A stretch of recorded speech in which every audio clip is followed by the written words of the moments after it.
안녕하세요. 마틸다입니다. 오늘도 이어서 하느님이시요 사람이신 그리스도이시 읽어드리겠습니다.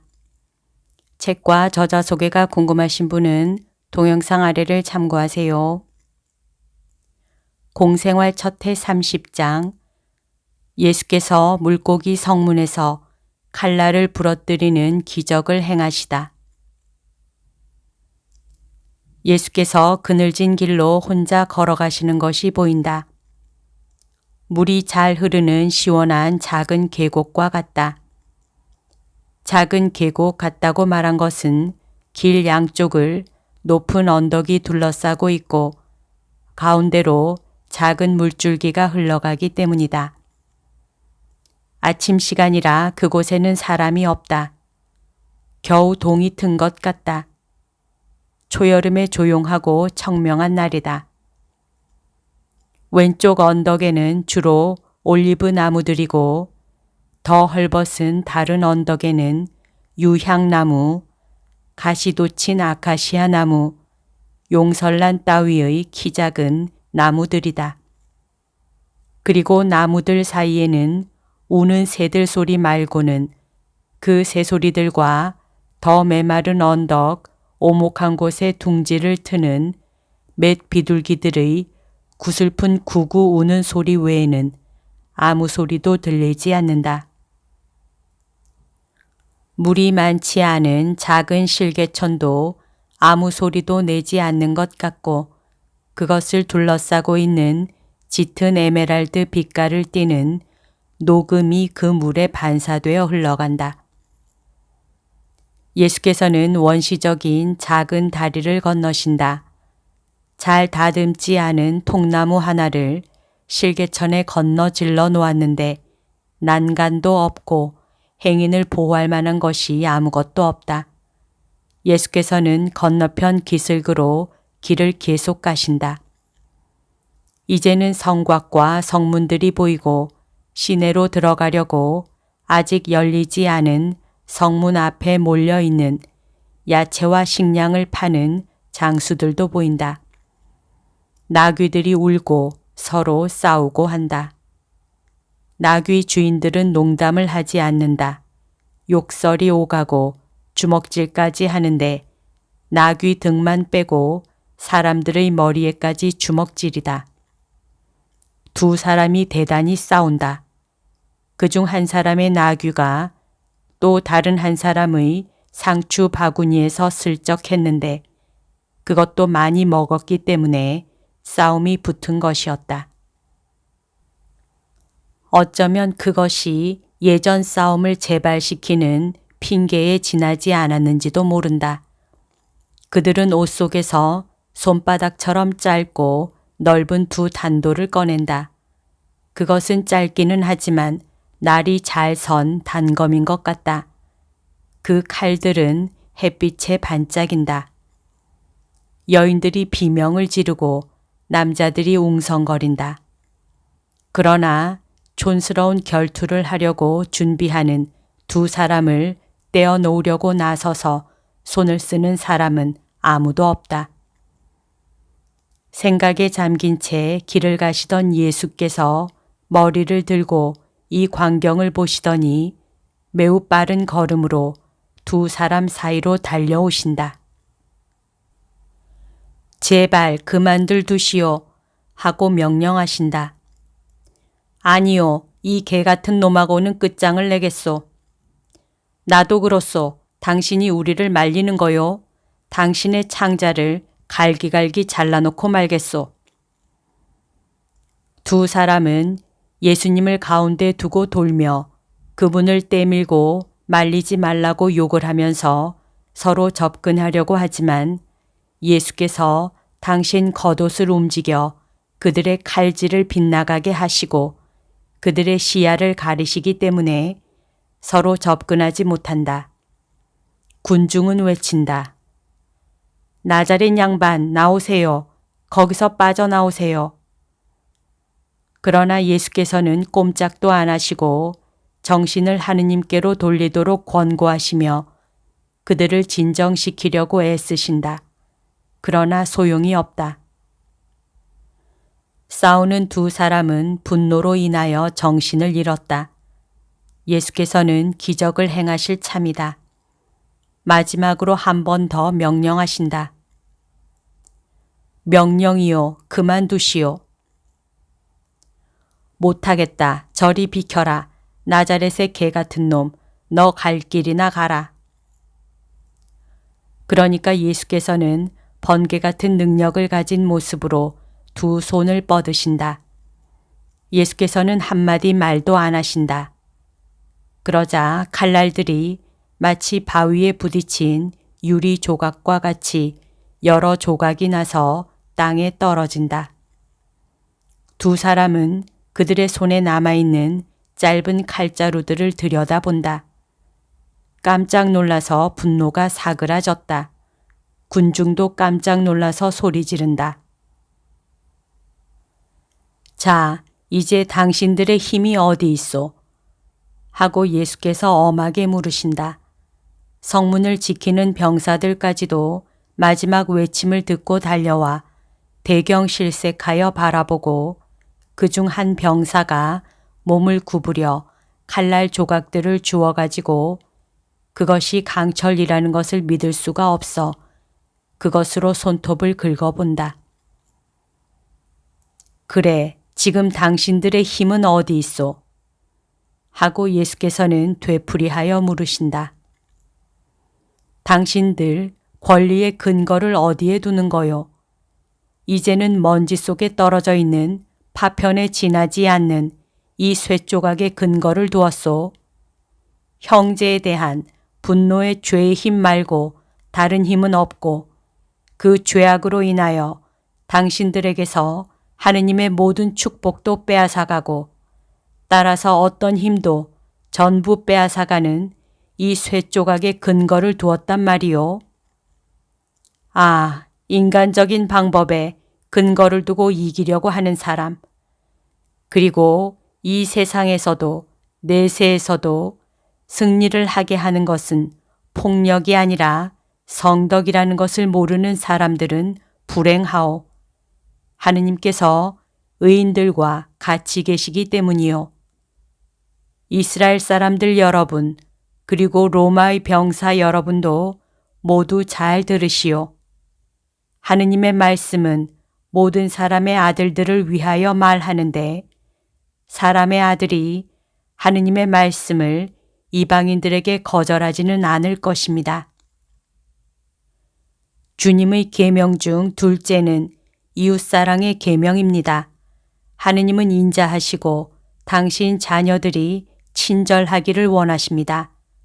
이웃에게 친절하지 않는 사람은 자기를 하느님의 아들이라고 말할 수 없고 자기 안에 하느님을 모실 수 없습니다. 사람은 이성 없는 짐승이 아닙니다. 이성 없는 짐승이나 먹이에 대하여 무슨 권리라도 있는 듯이 습격하는 것입니다. 사람은 이성과 영혼이 있습니다. 이성으로서는 인간으로서 행동할 줄 알아야 합니다. 영혼으로는 성인처럼 행동할 줄 알아야 합니다. 이와 같이 행동하지 않는 사람은 자기를 짐승보다 낮은 지위에 있게 하고 마귀를 껴안기까지 비천하게 됩니다. 그것은 분노의 죄로 자기의 영혼을 마귀에게 내주기 때문입니다. 사랑하시오. 나는 여러분에게 다른 말은 하지 않겠습니다. 이스라엘의 주 하느님께서 그렇게 하기를 바라시는 것과 같이 여러분의 이웃을 사랑하시오. 카인과 같은 피를 가진 사람이 되지 마시오. 그런데 여러분이 왜 그렇게 됩니까? 살인자가 될 뻔한 당신들은 돈 조금 때문에 그렇게 됩니다.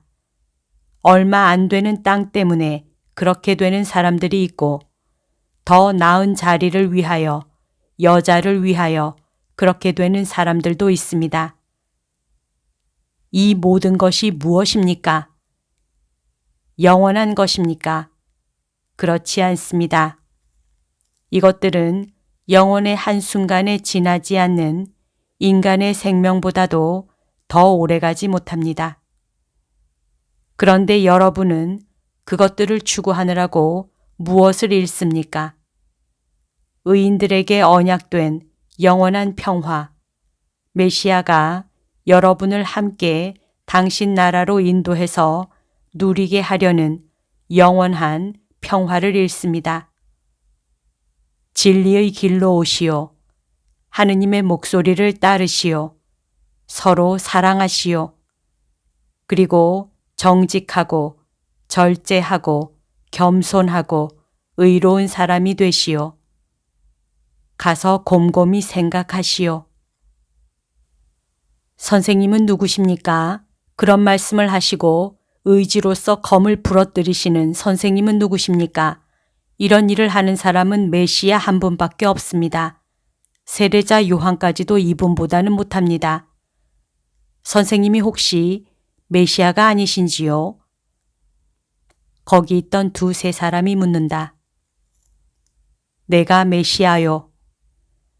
제 늙은 어머니가 돌아가시려 합니다. 살려주십시오. 그리고 저는요, 고통으로 인하여 기운이 다 빠져나가는 중입니다. 제게는 아직 아주 어린 아이들이 있습니다. 제 병을 고쳐주십시오. 집으로 돌아가시오. 당신 어머니가 오늘 저녁 식사를 지어줄 것입니다. 그리고 당신은 병이 나으시오. 내가 그렇게 되기를 원하오. 군중이 소리를 지른다. 그리고 묻는다. 선생님의 이름이 무엇입니까? 이름이요. 나자렛의 예수요. 예수, 예수, 호산나, 호산나. 군중은 매우 기뻐한다. 나귀들은 저희들 하고 싶은 대로 하지만 아무도 이제는 나귀의 주의를 기울이지 않는다. 어머니들이 시내에서 달려온다. 기적의 소문이 퍼졌다는 것을 알 수 있다. 엄마들은 아기들을 지켜든다. 예수께서는 그들에게 축복하시며 미소를 보내신다. 예수께서는 시내로 들어가셔서 당신이 원하시는 곳으로 가시려고 군중을 해치시고 환호하는 사람들의 포위망을 뚫고 나가려고 해보신다. 그러나 군중은 도무지 아랑곳하지 않는다. 우리와 같이 계십시오. 유다예요. 유다예요. 우리도 아브라함의 후손입니다. 하고 군중은 외친다. 선생님, 예수께로 향하여 오는 사람은 유다이다. 선생님이 저보다 먼저 오셨군요. 아니 그런데 무슨 일입니까?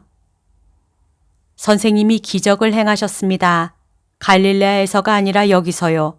선생님은 우리가 여기에 모시고 싶습니다. 보십시오, 선생님. 이스라엘 전체가 선생님을 사랑합니다.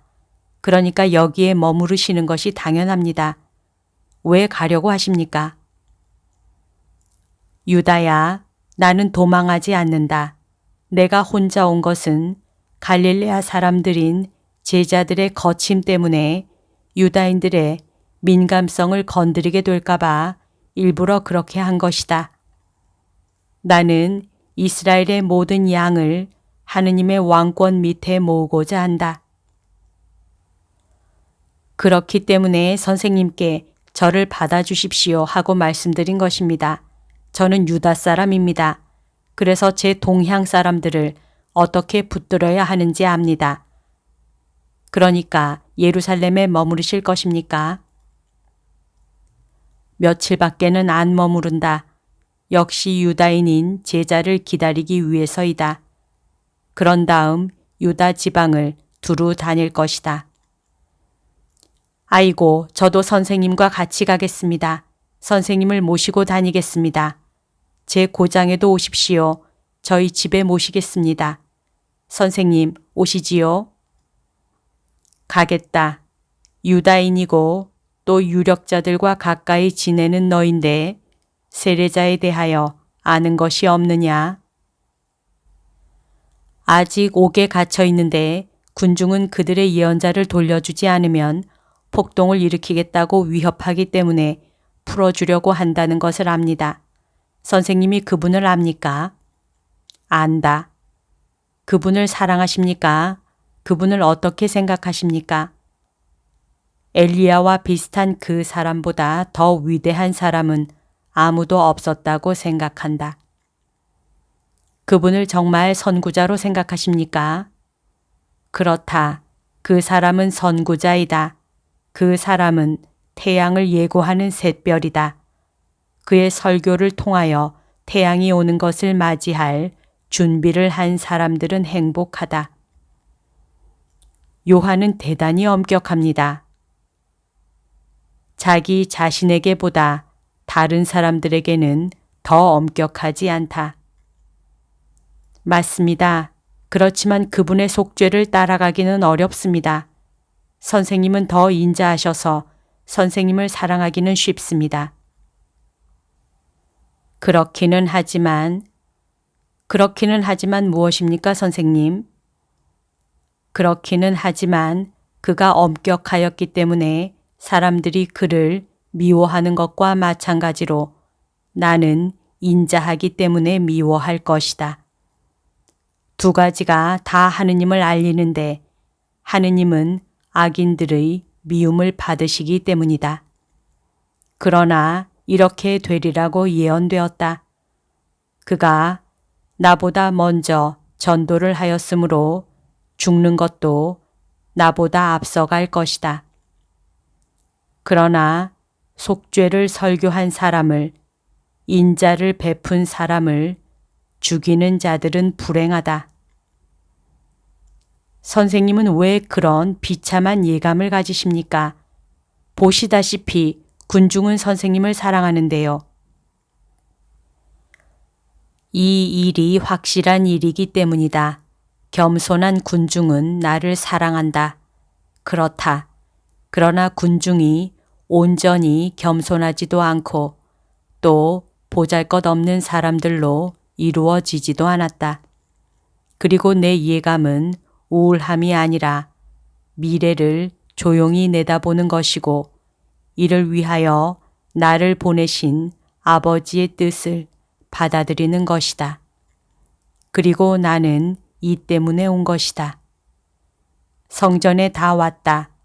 나는 군중들을 가르치기 위하여 벨미드라쉬에 가겠다. 같이 있겠으면 있어라.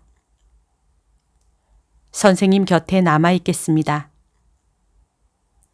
그들은 성전으로 들어간다. 그리고 모든 것이 끝난다. 여기까지가 오늘 들려드릴 내용입니다. 오늘도 하느님의 뜻 안에서 서로 사랑하는 하루 보냅시다. 사랑합니다. 축복합니다.